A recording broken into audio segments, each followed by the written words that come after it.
Bonjour à tous, Magali Danelli, je suis praticienne en hypnose, sophrologie et sexothérapie, fondatrice de révélationdesoi.fr où vous retrouvez tous mes coachings.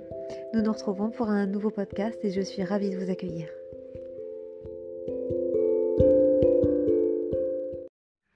Alors, est-ce que comme moi, ça vous arrive de ne pas savoir quoi faire à manger, de ne plus savoir quoi faire à manger et d'être lassé, désabusé, ras-le-bol et de ne plus être inspiré?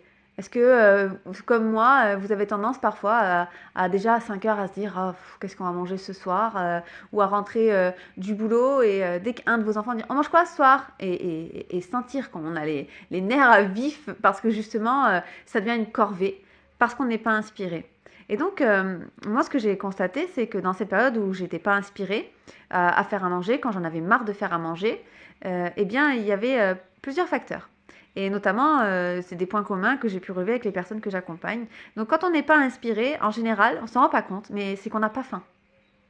Et on peut avoir un peu grignoté toute la journée ou avoir eu des repas copieux. Et au final, ben, le fait de ne pas avoir faim fait qu'on n'a pas d'inspiration. Bah oui, parce qu'en fait, votre cerveau est quand même bien foutu. Donc, à partir du moment où vous avez faim, eh bien, il va vous mener, il va rendre attirant la nourriture qui va combler vos besoins nutritionnels.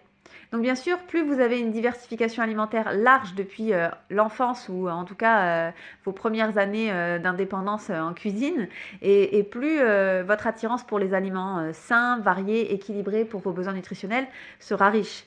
Si je ne mange que des patates, des pâtes, de la viande, évidemment que mon attirance, mon appétence pour des produits qui sont plus sains ou en tout cas plus en lien avec mes besoins nutritionnels sera pauvre.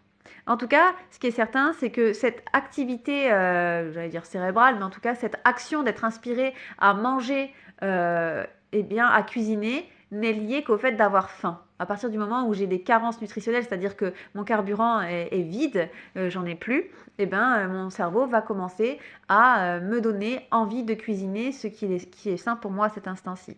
Donc posez-vous déjà cette première question. Est-ce que en ce moment je ressens la faim le soir ou même le midi pour celles qui cuisinent le midi? Est-ce que je ressens la faim? Est-ce que quand je dois préparer le repas, est-ce que j'ai faim? Et une autre chose aussi, c'est la fatigue. Quand on est fatigué, on a plus besoin de dormir que de cuisiner. Donc on est las. Donc on va se forcer et la fatigue va entraîner, encore une fois, un déséquilibre alimentaire. C'est-à-dire qu'elle va aller à la facilité ou elle va aller à de l'alimentation plutôt plaisir.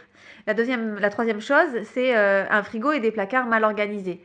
Ça veut dire qu'on a un petit peu l'inspi qui monte et puis ah bah non, j'ai pas ça. Combien de fois ça m'est arrivé? Ah bah non, j'ai pas ça. Ah mais je vais faire ça, ça, ça. Ah merde, j'ai plus de pommes de terre. Et au final, ça devient une tâche hyper compliquée, hyper difficile. Donc déjà, si je suis fatiguée, si en plus j'ai pas faim et que mon placard est mal organisé, bah, c'est un peu le tiercé gagnant pour aller à la facilité. Et c'est quoi les conséquences de tout ça? Déjà, on l'a dit, c'est de ne pas être inspiré à faire à manger. Et c'est aussi laisser nos émotions choisir les repas de l'instant. Si je suis pas inspirée et que j'ai pas faim, et bien naturellement, je vais aller vers une alimentation gourmandise, puisque mes besoins nutritionnels sont comblés, ou en tout cas j'ai plus besoin de dormir que de manger. Bon, mon cerveau va rien me demander, donc autant aller vers quelque chose qui me fasse plaisir à manger, puisque cette alimentation-là n'est pas utile. Donc je vais aller vers quelque chose de plus riche, donc peut-être plus sucré, peut-être plus gras, peut-être plus protéiné, j'en sais rien, un plat en sauce, des pâtes avec du gruyère, voilà. Donc je vais peut-être aller plus vers une alimentation plaisir, des sandwichs, j'en sais rien, des croques, monsieur, une alimentation rapide et plaisir, plus qu'une alimentation, j'ai envie de dire, physiologique, parce que justement, je n'ai pas faim et que mon cerveau n'a pas lancé la machine de l'inspiration. Donc le premier résultat, c'est mes émotions vont choisir l'alimentation que je vais avoir. Donc si je n'ai pas faim, eh bien ce sera plutôt le plaisir de manger qui va prendre le dessus, donc qui va aller vers une alimentation un peu trop riche si j'ai été programmée à se dire ah tout ce qui est sain est dégueu, fade et tristouné et tout ce qui est riche, gras, industriel, bah, ça c'est le plaisir. La deuxième chose, c'est qu'avec la fatigue, je vais avoir envie d'aller à la facilité. Alors, me demandez pas pourquoi. La plupart des personnes pensent que faire des pâtes, c'est aller à la facilité, alors qu'en général, bon, il y en a qui font 3 minutes de cuisson, mais on va dire quand même en moyenne, c'est 8-10 minutes de cuisson. Et cuire des haricots verts, même si surgelés ou en boîte, ça prend exactement le même temps. D'accord. Donc, pareil, une boîte de pois chiches qu'on ouvre, qu'on fait griller avec un petit peu de curry, un peu de riz. Ça prend finalement le même temps que de lancer l'eau qui bout pour après mettre les pâtes et après avoir 10 minutes de cuisson. Pareil, si je coupe une courgette en dés avec une tomate en deux que je fais revenir dans une casserole avec des herbes de Provence, pareil, ça va être aussi rapide que de manger, que de faire cuire des pâtes. Donc le truc, c'est que la facilité va m'amener à me grignoter un peu de fromage par-ci, un peu de chips par-là, un peu de pain ici, un peu de fromage, un peu de ceci, un peu de cela. Et donc je vais avoir une alimentation totalement déséquilibrée. Et ces repas qui deviennent déséquilibrés, souvent sont pas hyper plaisant à manger.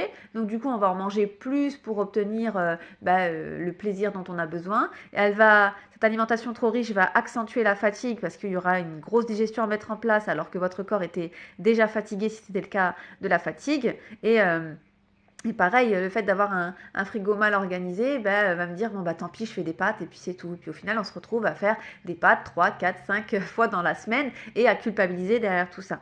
Donc c'est quoi la solution? La solution déjà, c'est d'être plus à l'écoute de ses émotions et plus à l'écoute aussi de sa faim. Si j'ai jamais faim le soir, c'est peut-être que je suis trop fatiguée, j'ai besoin de récupérer. C'est pas grave de sauter le repas du soir et de dormir une semaine plus tôt pour remettre, je dirais, ses bases à neuf. Et, euh, et la solution aussi, c'est eh bien, de peut-être réajuster les repas. Pourquoi j'ai jamais faim le soir? Peut-être que je prends une collation un petit peu trop tardivement dans la journée. Peut-être que mon repas du midi, il est trop copieux. Qu'est-ce que je peux faire pour faire en sorte que la faim soit présente? Et puis, la deuxième chose, c'est l'organisation. Donc, je sais que ça paraît un petit peu militaire et c'est souvent ce qu'on me rapporte, mais le fait d'organiser ses repas à l'avance, c'est-à-dire de savoir les menus, les repas qui vont être préparés dans la semaine, va permettre de ne pas avoir à chercher l'inspiration et de ne pas être dicté par les émotions, la fatigue ou le ras-le-bol à ce moment-là et aller à la facilité. Et on peut, je l'ai dit, créer des repas facilités sans passer par les pâtes ou les chips.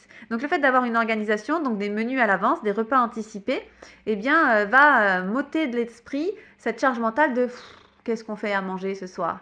Et d'ailleurs, même le fait d'avoir des menus à l'avance affichés sur le frigo, ça permet au premier rentrée de cuisiner.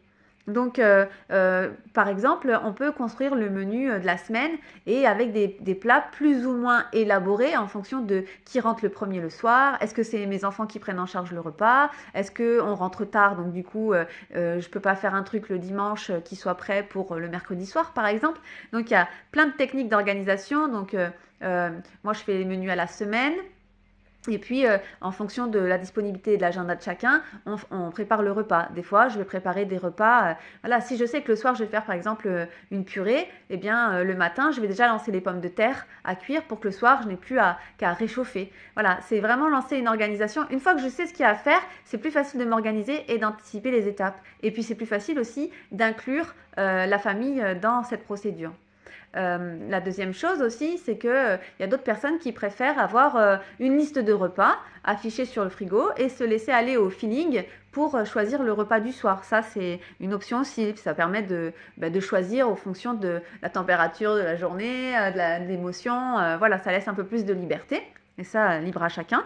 Et puis, et la troisième chose aussi, c'est que ça permet de faire des économies, vraiment. Parce que quand on a le menu fait à l'avance, moi je mets aussi les petits déjeuners. Tiens, qu'est-ce qu'on va faire pour le petit déjeuner cette semaine-là? On va faire un granola, on va faire des muffins au flocons d'avoine, on va faire des pancakes à la banane. Le fait de faire les menus à l'avance avec les collations, les déjeuners, les petits déjeuners, tout ça, ça permet de faire une liste de courses bien précise où on ne s'écarte pas. Parce que sinon, on a l'inspiration qui vient dans le magasin et on le sait, hein, par exemple, il ne faut pas faire les courses quand on a faim. Pourquoi? Parce que là, on a l'inspiration de prendre tout un peu n'importe quoi. Et comme je l'ai dit, en fonction de la diversification alimentaire que j'ai, je vais me tourner vers plus une bonne alimentation ou une malbouffe. Donc, on fait des économies parce que on va dans le magasin et on sait ce qu'on va chercher et on sait ah oui peut-être que je ferai un peu ça et on rentre à la maison en se rendant compte que ah ben oui mais on a oublié qu'il fallait de la maïzena pour ce truc-là ou qu'il fallait de la crème de soja pour ce truc-là ou je ne sais quoi d'autre.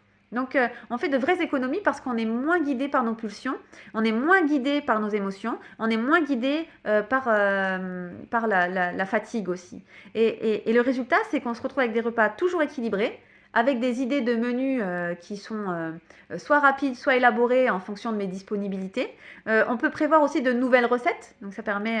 et je trouve que du coup, ça inclut vraiment la famille. Vraiment, on se pose, alors vous avez envie de manger quoi la semaine prochaine? Alors à la maison, une fois qu'on a passé burger, pizza, croque-monsieur, parce qu'on a le vendredi soir où c'est un petit peu porn food, une fois qu'on a passé les envies bien cracra de la famille, bon ben là on revient plutôt à je veux bien des lasagnes épinards ricotta, je veux bien une purée de carottes, je veux bien du poisson et une ratatouille. Voilà, on revient plutôt à une alimentation qui soit saine.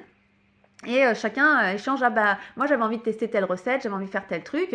Et puis il y en a d'autres qui font donc le batch cooking. Moi je le fais pas, mais c'est par exemple le dimanche en famille ou seul, hein, si on adore ça, c'est de cuisiner les repas en avance. Et ce qui peut être gardé au frais, gardé au frais. Et ce qui peut être congelé, est congelé. Ce qui fait que ça vous enlève cette charge mentale de l'inspiration chaque soir.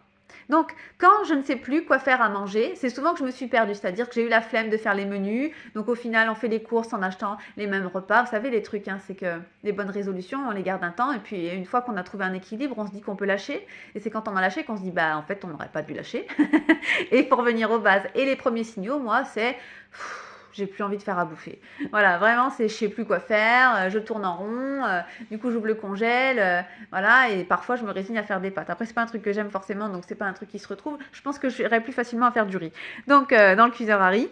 Donc, voilà, si vous sentez que vous ne savez plus quoi faire à manger, eh bien faites attention à ces trois choses. La première, est-ce que vous avez faim en ce moment? Est-ce que vous avez assez faim en ce moment? Est-ce que quand vous arrivez au repas du soir, votre faim est assez présente pour vous inspirer à faire quelque chose à manger qui soit plutôt sain? La deuxième chose, c'est est-ce que vous êtes fatigué? Parce que si vous êtes fatigué et que vous devez chercher l'inspiration, que vous devez cuisiner, c'est très énergivore et donc on va avoir tendance à aller à la facilité, la fameuse flemme. On va commencer à vouloir cuisiner 10 minutes avant. Et même quand on a une idée, on se dit ah ouais, mais non, mais là, il n'y a plus le temps. Il y en a pour 1 heure de cuisson. Voilà. Et la troisième chose, c'est le frigo mal organisé, encore une fois, parce qu'il me manque un ingrédient, il me manque tel truc, ou tel truc est périmé, ou je ne sais pas quoi d'autre. Donc, faites attention à ces trois choses. Et ensuite, je vous invite vraiment à créer des menus. Alors il y a des repas qu'on fait tous tout le temps qu'on aime bien, hein. Chez nous c'est plutôt œuf pipérade, donc voilà, faites des menus avec des repas qui peuvent revenir assez facilement.